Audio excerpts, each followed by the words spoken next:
So I came to Enterprise because I needed a video for my website, and I got your details through a mutual contact, so a referral.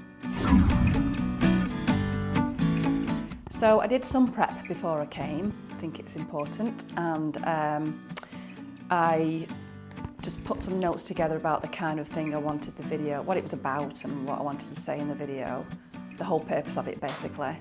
And so then when I came to you, you were able to help me unfold what I was trying to say and make it more meaningful for the person actually watching it, which is what I was really struggling with. So what we did actually is I sat down, I told you what I'd done so far. You were very kind, didn't say anything. And then you got me a sheet out to give me some coaching tips, put it on the screen, and then made me think about things a bit differently, which was very much needed. That's what I needed. I really need that guidance, thank you. And so I went about writing a new script with the help from you, which was a lot more targeted, actually just more meaningful in general. So I read the new script and I was much more excited about it, to be honest. I'm so glad I came.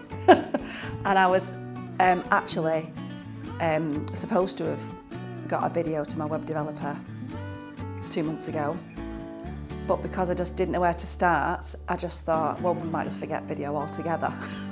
But I know how powerful video can be, and I know how powerful page one can be on your website. So I kind of didn't say that yet to my web developer, and then the opportunity arose to find yourself, and I'm so glad I did.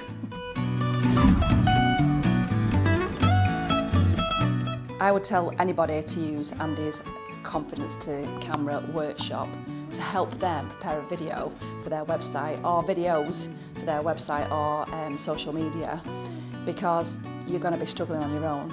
It's not going to do what you want it to do, and ultimately it's going to be there as a record for a long time unless you take it down. You've got to remember to do that. So I will be using Andy in the future, absolutely. I'm not doing it myself again. So yeah, no brainer, do it.